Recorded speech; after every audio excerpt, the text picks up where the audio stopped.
Well, I think we need two things, and we need to handle. I mean, we need a lot of things, but two important things, and we need to correctly handle the relationship between them. We need a broad and growing mass movement for revolution. I mean, there are all kinds of mass movements that are necessary.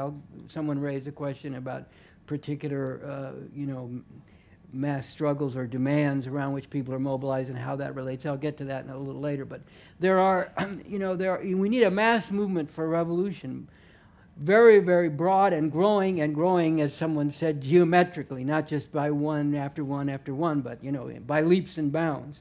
And that needs to be much broader than the, most tightly organized forces for the revolution. But that's the other thing that you do need. You need a broad mass movement of people who in various ways identify with and consider themselves part of and are actually in one way or another, on one level or another, contributing to it, even if in very beginning ways. And then you do need an organized expression of that.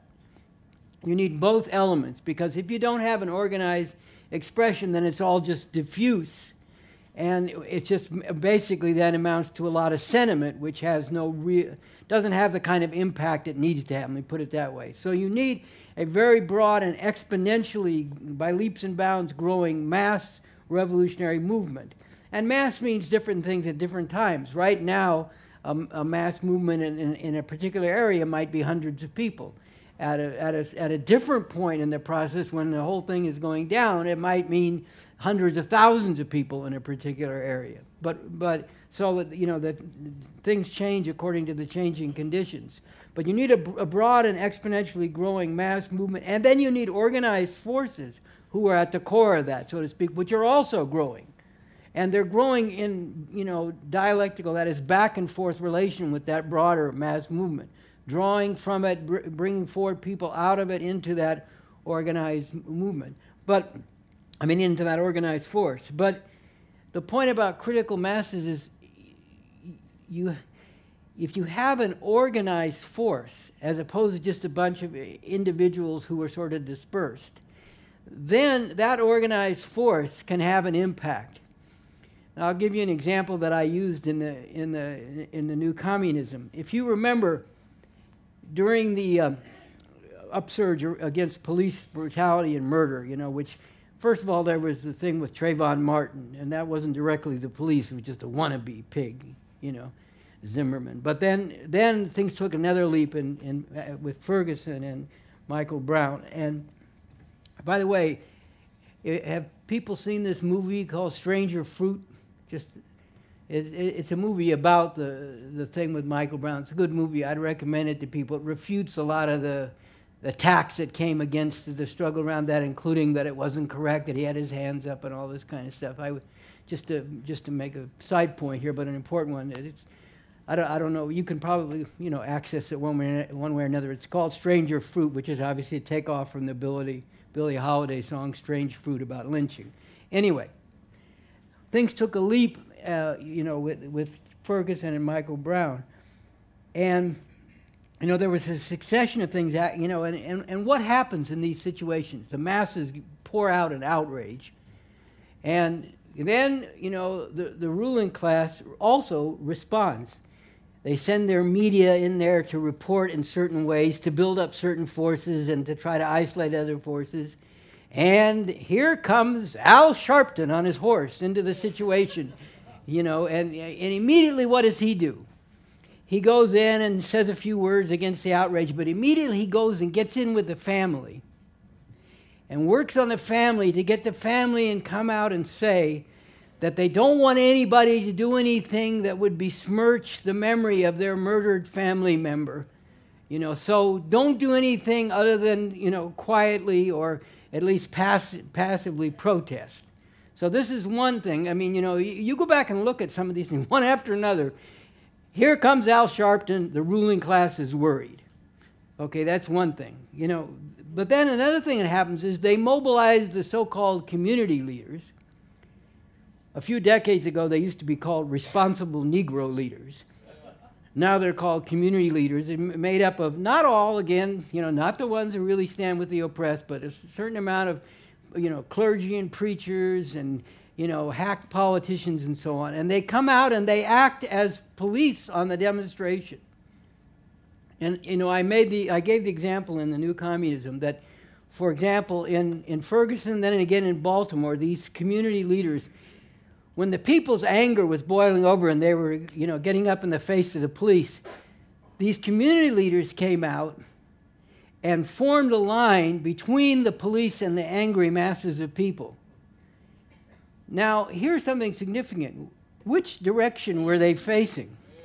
They were facing toward the people, telling the people to get back. You know, don't get up in the face of the police. And I use the example in New Communism. Let's say you had an organized force of revolutionaries of only, just say, a few dozen who came down to that scene in formation, you know, and let everybody know the revolutionaries are here in a serious way.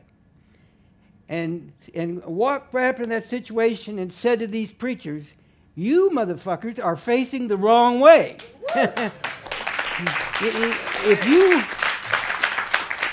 If you're supposed to be standing with the people, you need to turn around and confront the police. Otherwise, get off the street and let the revolutionaries do what needs to be done here.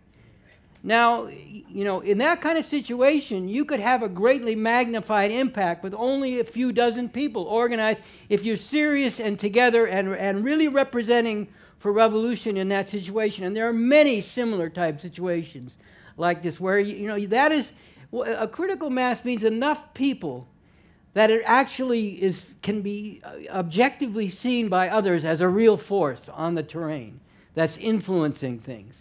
You know, at a different time when you have millions of people in motion, then that critical mass, that force would need to be in the thousands.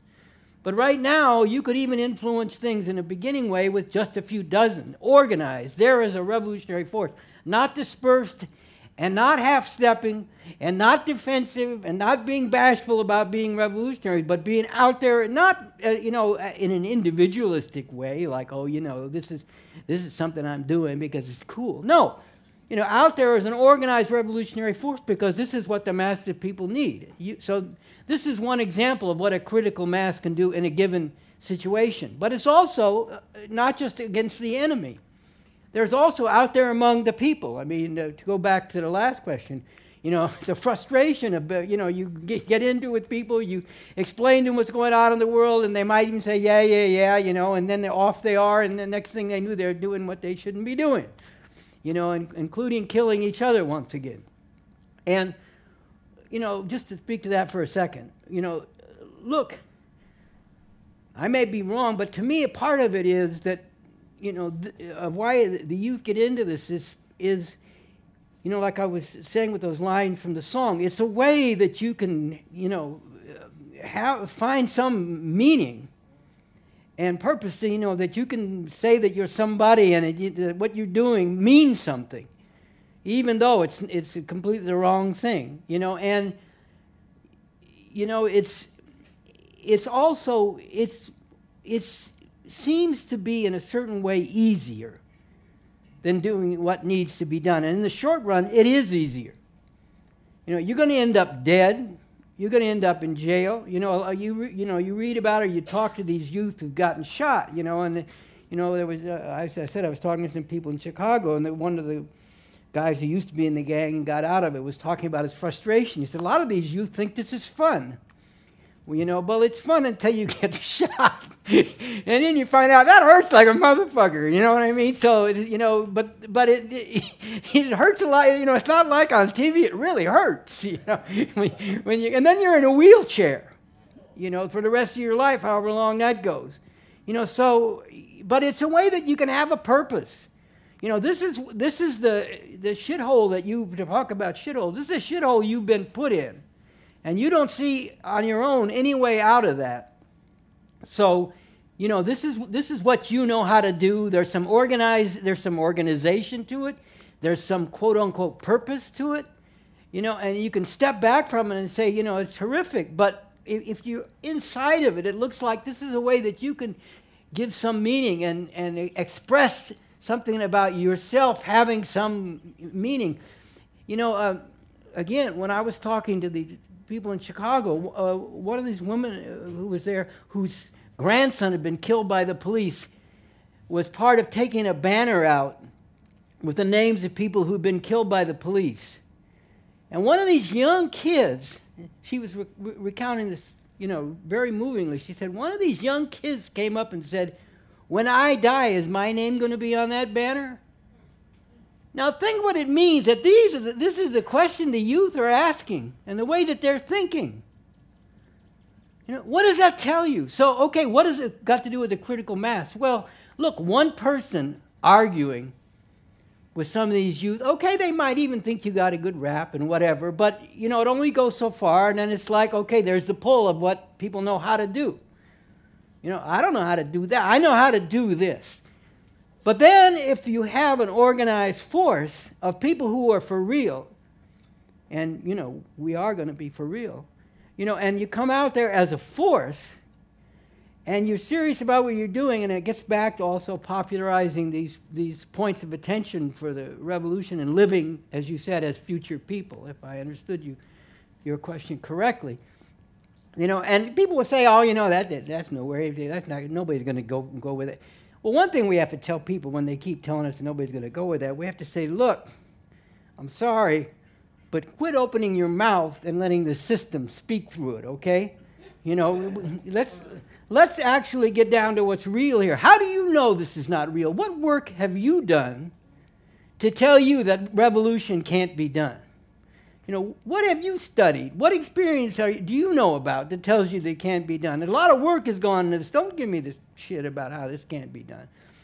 But anyway, it's one-on-one is one thing. We do need to struggle with people, but mainly we need a force out there that's a serious force that actually represents the future, both in what people are fighting for and in the values and the way that they embody and how they live and how they treat each other, and not just each other, but how they treat the masses of people, even when the masses of people, quote unquote, don't deserve it.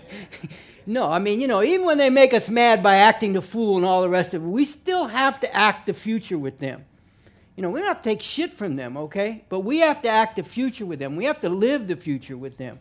We have to embody what they need to get with even before they're ready to get with it.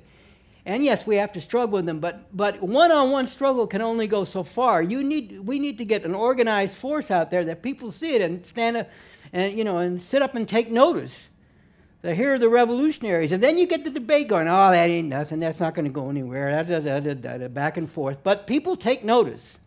And then the buzz starts going, and people start talking, and but nobody who isn't already with it wants to be the first one to step out and be with it when everybody that they come up around and who they care about, is not yet ready to do that, and is telling them that's not the thing to get with, it isn't going to go anywhere. So, but if it's more of a mass thing, even if it's, like I said, a small critical mass to begin, it has more of an impact. So yes, we need to go out individually, but we also need to mobilize as a force.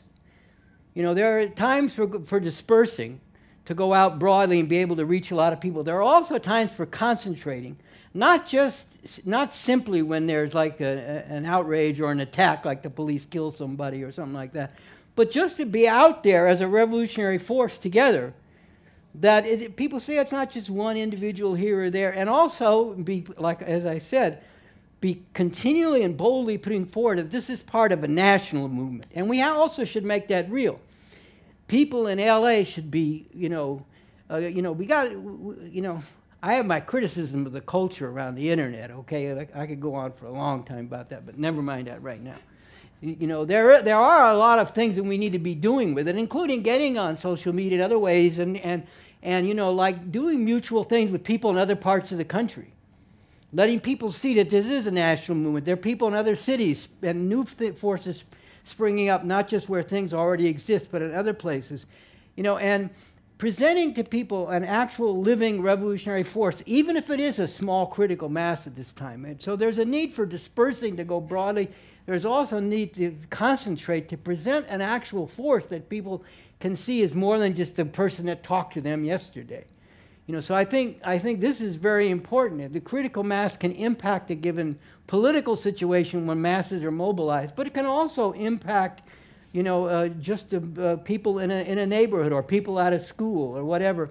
And again, doing it always as part of a national movement and bringing that alive for people. Here we are, you know, we're sending messages of support. We're getting the people in this neighborhood to send messages of greetings and support to people in some part of the whole other part of the country, or sometimes even a whole other part of the world, depending on what's happening. Give them a living sense of an actual force, as opposed to just one person talking to them. However good that one person might be, it's still going to have its limitations.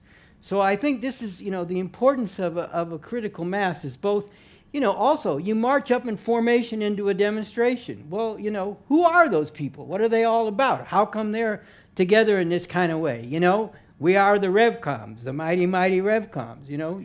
Yes, we are, and we should be very bold about that, you know. It's not that we think that as individuals we're better than other people or some nonsense like that. It's that we're a revolutionary force.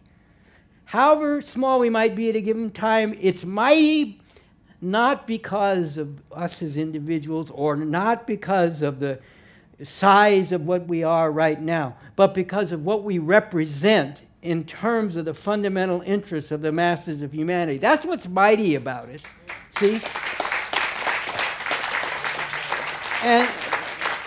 And we should be very bold in bringing that to people. It's not a, you know, we're not in competition with other people in some stupid sense. You know, it's a question of what really is needed by the masses of humanity, and that's what makes this important. That's what makes even a relatively small number of people together and acting together, being bold. That's what makes them mighty. They're mighty. You know, we are mighty in what we represent. Then we have to go out and do the work to make it real, and bring more and more people into it. But you know, if we just disperse ourselves all the time, yes, to disperse, you know, if you all go off and disperse, you can reach a lot more people in the short run. You can cover a lot more territory, so to speak. But you got to come back together as an organized force, and you got to get these youth to say, you know, to start running with this. These, you know, not just argue about it. Start running with it. No, you can't put on the shirt yet because you still got a lot of bullshit you got to break with. Okay, no, you know, you don't get to put on the shirt. You don't get to say you're part of this and still want to go off tomorrow and do some bullshit. But run with it. You know, let's get into what this is about. Let's talk about what's real out here. You know, let's talk about where this leads that you're into. But see, here's the thing, and where we need to go. But here's the thing: if you're like that youth at all, you know, like, look, one of the most heartbreaking things is when you hear these stories, not just one or two, but a whole bunch of youth who are planning their funerals. You know, I mean, what does it tell you about this great country we live in? That you've got all kinds of youth in their teens thinking about their funeral because that's the way that they think is going to be the most meaningful thing in their life. A time when they'll get respect and when people will show that they care about them, their funeral. And I'm not making this up. This is real. A lot of these youth, that's what they do. It's the same thing as saying, is my name going to be on that banner? Well, what's real, you know, if that's your horizon, then maybe this other shit that you're doing makes sense. But once your horizons are opened up to a whole other thing, not only, yes, very importantly, by people bringing that to you and struggling with you, but also by people seeing an organized force is actually going for that, whatever its size at a given time, then that opens up bigger questions for people. And a lot of this buzz is going on. I mean, I even read an article in the New York Times about Chicago, which, you know, as you probably know, the ruling class is singled out as, like, you know, even though its murder rate is not the highest in the country, but it's way too high among the masses. You know, it shouldn't be any. But they focused on it as like, this is, you know, Trump's always talking about we're gonna come in and deal with this problem. We're gonna send in the federal troops and everything else. They've focused on it to make a thing about, you know, this is what these animals are into. You know how Trump called the what you call it? Help me out here. The Salvadorian gang. You know, MS-13, right? You know, I call them all animals. You know. Well, look, they do a lot of fucked up shit, you know, and it's not a good thing, okay? But he didn't just mean the people who are in that gang, okay? He's talking about all these youth out here, okay? You know, so the point is that if we raise people's horizons beyond just, you know, what they see right around them and what is kind of the spontaneity of how things have gone growing up, then, you know, the buzz goes on. In Chicago, I read this article in the New York Times, I started to say, where here these youth in one set are hanging out in the neighborhood. And, you know, the article says, you know, they were hanging out, they didn't have much to do, they're bored. They started talking and arguing about revolution. Well, where did that come from? You know, that came from people doing work, and it kind of, you know, it becomes part of what's being debated there. And then some people from another set came in, and they're all, it's just like you're talking about, they're all into that again now, you know. But these things are contending, you know, but well, we're not going to just do it one-on-one. Okay, so that's the importance of an organized force and a critical mass, and actually wielding it and actually being it. You know, we should be out there as that. And, you know, letting people know that there's an organized force here, and, you know, okay, we're small now. We're not going to lie to people and pretend that we're, you know, tens of thousands when we're not. But we're serious.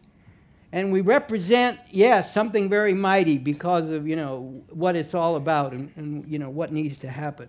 So that, you know, and then, you know, he challenges youth. Get with us. Become part of this. Let's run with us together. It's one thing if you say run with me, then you got to go up against all the homies. But, you know, to run with a bunch of other people is different. Okay, so that's one thing about the critical mass.